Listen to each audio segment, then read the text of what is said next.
ಕಳೆದ ಲೋಕಸಭಾ ಚುನಾವಣೆಯಲ್ಲಿ ಜಿಲ್ಲೆಯ ಪ್ರಮುಖ ಸಮಸ್ಯೆಗಳಾದ ಕಸ್ತೂರಿ ರಂಗನ್ ವರದಿ, ಡೀಮ್ಡ್ ಫಾರೆಸ್ಟ್, ಇನಾಂ ಭೂಮಿ, ಸೊಪ್ಪಿನ ಬೆಟ್ಟ ಮತ್ತು ಕಂದಾಯ ಅರಣ್ಯ ಭೂಮಿ ಸಮಸ್ಯೆಗಳ ಬಗ್ಗೆ ಚರ್ಚೆಯಾಗಿ ಚರ್ಚೆಯ ಆಧಾರದ ಮೇಲೆ ಚುನಾವಣೆ ನಡೆಯುತ್ತದೆ ಎಂದು ಮಲೆನಾಡಿನ ಜನತೆ ಕಾಯುತ್ತಿದ್ದರು.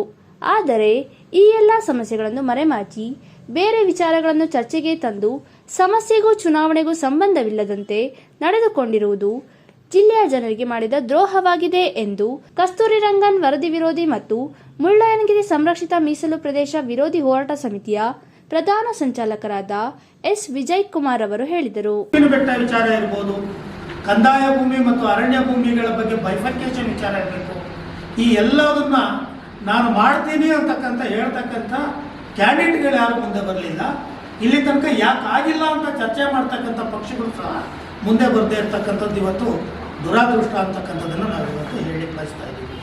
ನಗರದ ಸುದ್ದಿಗೋಷ್ಠಿಯಲ್ಲಿ ಮಾತನಾಡಿದ ಅವರು, ಅರಣ್ಯ ವ್ಯವಸ್ಥಾಪನಾ ಅಧಿಕಾರಿಗಳು ಸಿವಿಲ್ ನ್ಯಾಯಾಧೀಶರಂತೆ ಕಾರ್ಯನಿರ್ವಹಿಸಬೇಕೆಂದು ನಿಯಮವಿದ್ದರೂ ಇವರನ್ನು ಸ್ವಇಚ್ಛೆಯಿಂದ ಕೆಲಸ ಮಾಡಲು ಬಿಡದೆ ತಮ್ಮ ಅಣತಿಯಂತೆ ಕೆಲಸ ನಿರ್ವಹಿಸಬೇಕೆಂದು ಅರಣ್ಯ ಇಲಾಖೆಯವರು ನಿರ್ಬಂಧ ಹೇರಿ ಚಿಕ್ಕಮಗಳೂರು ಜಿಲ್ಲೆಯ ಸುಮಾರು 238 ಕಡತಗಳನ್ನು ನ್ಯಾಯಾಲಯವಾದ FSO ಕಚೇರಿಯಲ್ಲಿ ಸುಮಾರು 3 ವರ್ಷಗಳಿಂದ ಕೊಳೆಯುವಂತೆ ಮಾಡಿದೆ. ಜಿಲ್ಲೆಯ ಜನಪ್ರತಿನಿಧಿಗಳು ಈ ಬಗ್ಗೆ ಗಮನ ಹರಿಸಬೇಕೆಂದು ಒತ್ತಾಯಿಸಿದ್ದಾರೆ. ಈ ಜಿಲ್ಲೆಯಲ್ಲಿ 238 ಸೆಕ್ಷನ್ 41 ಕಡತಗಳಿದೆ. ಆ 238 ಫೈಲನ್ನ ಕಡೂರಲ್ಲಿರ್ತಕ್ಕಂಥ ಫಾರೆಸ್ಟ್ ಸೆಟಲ್ಮೆಂಟ್ ಆಫೀಸರಿಗೆ ವರ್ಗಾವಣೆ ಮಾಡಿ ಸುಮಾರು 4 ವರ್ಷ ಆಗ್ತಾ ಬಂತು. 3 ವರ್ಷ ಕಳೆಯಿತು, ಇದು 4ನೇ ವರ್ಷ. ಆದರೆ ಅವರು ಒಬ್ಬರು ಜಡ್ಜು ಸಿವಿಲ್ ನ್ಯಾಯಾಧೀಶರಂತೆ ಕಾರ್ಯನಿರ್ವಹಿಸಬೇಕು ಅಂತ ಅವರ ಆದೇಶ ಪ್ರತಿಯಲ್ಲಿದೆ.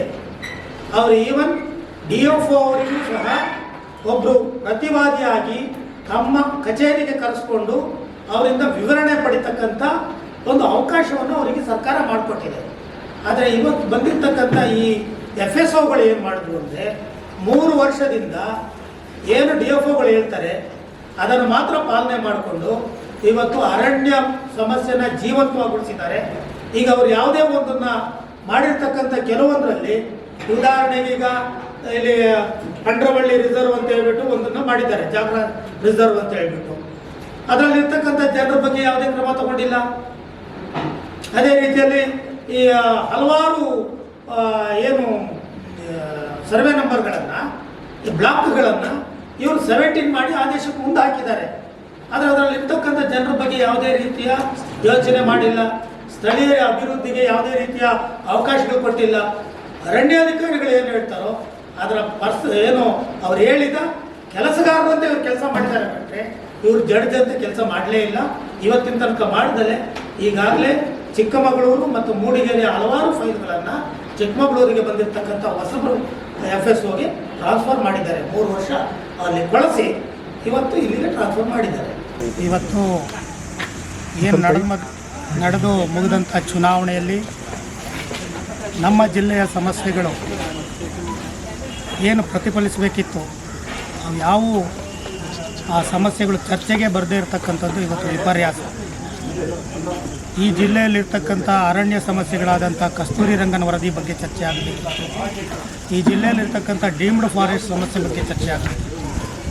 ಈ ಜಿಲ್ಲೆಯಲ್ಲಿರ್ತಕ್ಕಂಥ ಏನು ಸೆಕ್ಷನ್ 41 ಬಗ್ಗೆ ಚರ್ಚೆ ಆಗಬೇಕಿತ್ತು. ಸೊಪ್ಪಿನ ಬೆಟ್ಟದ ಬಗ್ಗೆ ಚರ್ಚೆ ಆಗಬೇಕಿತ್ತು. ಇನಾಮ್ ಲ್ಯಾಂಡ್ ಸಮಸ್ಯೆಗಳ ಬಗ್ಗೆ ಚರ್ಚೆ ಆಗಬೇಕಿತ್ತು.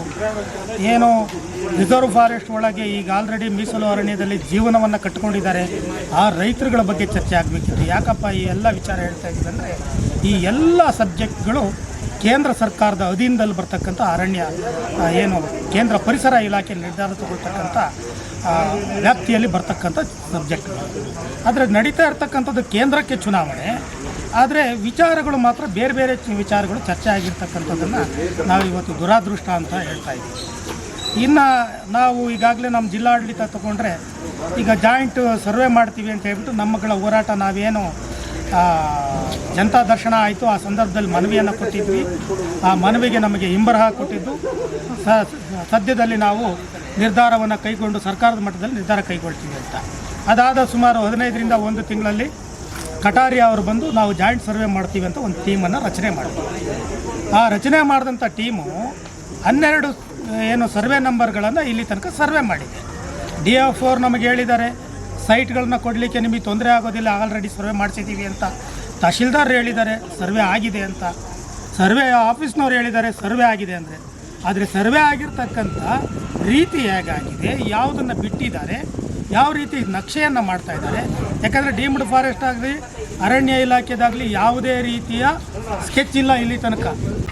ಈ ಹಿಂದೆ ನಡೆದಂಥ KDP ಸಭೆಯಲ್ಲಿ ಮುಳ್ಳಯ್ಯನಗಿರಿ ಇಶ್ಯೂ ಬಗ್ಗೆ ಚರ್ಚೆ ಆಗ್ತದೆ. ಈ ಹಿಂದೆ ಹಲವಾರು ಬಾರಿ ನಾವು ಹೋರಾಟನ ಮಾಡಿ ಮುಳ್ಳಯ್ಯನಗಿರಿಗೆ ಸಂಬಂಧಪಟ್ಟ ಹಾಗೆ ಹಲವಾರು ಹೋರಾಟಗಳು ನಡೆದಿತ್ತು. ಆ ಸಂದರ್ಭದಲ್ಲಿ ಸುಮಾರು 20,000ಕ್ಕೂ ಹೆಚ್ಚು ಮುಳ್ಳಯ್ಯನಗಿರಿ ಸಂರಕ್ಷಿತ ಮೀಸಲು ಅರಣ್ಯ ಮಾಡಲಿಕ್ಕೆ ಹೊರಟಿದ್ರು. ಆಗ ಅದನ್ನು ನಮ್ಮ ಹೋರಾಟದ ನಂತರ ಸುಮಾರು ಒಂದು 5,000 ಎಕರೆನ ಕೈ ಬಿಟ್ಟು ಇನ್ನು 15,000 ಚಿಲ್ಲರೆ ಎಕರೆನ ಮಾಡಲಿಕ್ಕೆ ಮುಂದುವರಿಸಿದ್ರು. ಆಗಲೂ ಕೂಡ ಹಿಂದೆ ಡಿಸೈಡ್ ಆಗಿತ್ತು, ಏನು ಗ್ರಾಮ ಪಂಚಾಯತಿ ಲೆವೆಲಲ್ಲಿ ಗ್ರಾಮ ಸಭೆಗೆ ಇದನ್ನು ತೊಗೊಂಡೋಗ್ಬಿಟ್ಟು ಗ್ರಾಮ ಜನರ ಒಪಿನಿಯನ್ ಪಡೆದು ಮಾಡಬೇಕು ಅಂತೇಳಿ. ಸುಮಾರು ಈ ವ್ಯಾಪ್ತಿಗೆ 8 ಗ್ರಾಮ ಪಂಚಾಯತಿ ಬರುತ್ತೆ. ಆದರೆ 7 ಗ್ರಾಮ ಪಂಚಾಯತಿಯವರು ಯಾವುದೇ ಕಾರಣಕ್ಕೂ ಇದನ್ನು ಮಾಡಬಾರ್ದು ಅಂತೇಳಿ ರೆಸೊಲ್ಯೂಷನ್ ಬರೆದಿರ್ತಾರೆ. ಆದರೂ ಕೂಡ ಇದನ್ನು ಸರ್ಕಾರಕ್ಕೆ ಕಳಿಸಿ ಈಗಾಗಲೇ 2-3 ಬಾರಿ ಸರ್ಕಾರದಲ್ಲಿ ಚರ್ಚೆ ಆಗಿ ನಾವು ಮತ್ತೆ ಪದೇ ಸಂಬಂಧಪಟ್ಟ ಮಿನಿಸ್ಟ್ರು, ಸಂಬಂಧಪಟ್ಟ ಅಧಿಕಾರಿಗಳನ್ನ ಭೇಟಿಯಾಗಿ ಮತ್ತೆ ಪುನಃ ವಾಪಸ್ ಬಂದಿರ್ತದೆ. ಈಗ ಮೊನ್ನೆ KDP ಸಭೆಯಲ್ಲಿ ಒಂದು ತೀರ್ಮಾನ ಮಾಡ್ತಾರೆ, ಮತ್ತೆ ಇನ್ನೊಮ್ಮೆ ಗ್ರಾಮ ಸಭೆಗೆ ಇದನ್ನು ತೊಗೊಂಡೋಗಿ ಅಲ್ಲಿ ಗ್ರಾಮ ಸಭೆಯಲ್ಲಿ ಏನು ನಿರ್ಣಯ ಆಗ್ತದೆ ಆ ರೀತಿಯಲ್ಲಿ ಕೈಗೊಳ್ಳಬೇಕು ಅಂತೇಳಿ ಈಗಾಗಲೇ ಹೇಳಿ 3-4 ತಿಂಗಳಾಗ್ತಾ ಬರ್ತಾಯಿದೆ. ಆದರೆ ಯಾವುದೇ ಗ್ರಾಮ ಸಭೆಗೆ ತೊಗೊಂಡೋಗಿರೋ ಬಗ್ಗೆ ಮಾಹಿತಿ ಇಲ್ಲ. ಅದನ್ನು ಕೂಡಲೇ ಜಿಲ್ಲಾಡಳಿತ ಗಮನ ಹರಿಸಿಬಿಟ್ಟು ಮತ್ತೊಮ್ಮೆ ಗ್ರಾಮ ಸಭೆಗೆ ತೊಗೊಂಡೋಗಿ ಅದನ್ನು ಪರಿಹರಿಸಬೇಕು ಅಂತೇಳಿ ಜಿಲ್ಲಾಡಳಿತಕ್ಕೆ ಮತ್ತು ಸಂಬಂಧಪಟ್ಟ ಚುನಾಯಿತ ಪ್ರತಿನಿಧಿಗಳಿಗೆ ಒತ್ತಾಯನ ಹಾಕ್ತೇವೆ. ಈ ಸಂದರ್ಭದಲ್ಲಿ ಕಸ್ತೂರಿ ರಂಗನ್ ವರದಿ ವಿರೋಧಿ ಮತ್ತು ಮುಳ್ಳಯ್ಯನಗಿರಿ ಸಂರಕ್ಷಿತ ಮೀಸಲು ಪ್ರದೇಶ ವಿರೋಧಿ ಹೋರಾಟ ಸಮಿತಿಯ ಸಂಚಾಲಕರಾದ ರಘು KK ಉಪಸ್ಥಿತರಿದ್ದರು.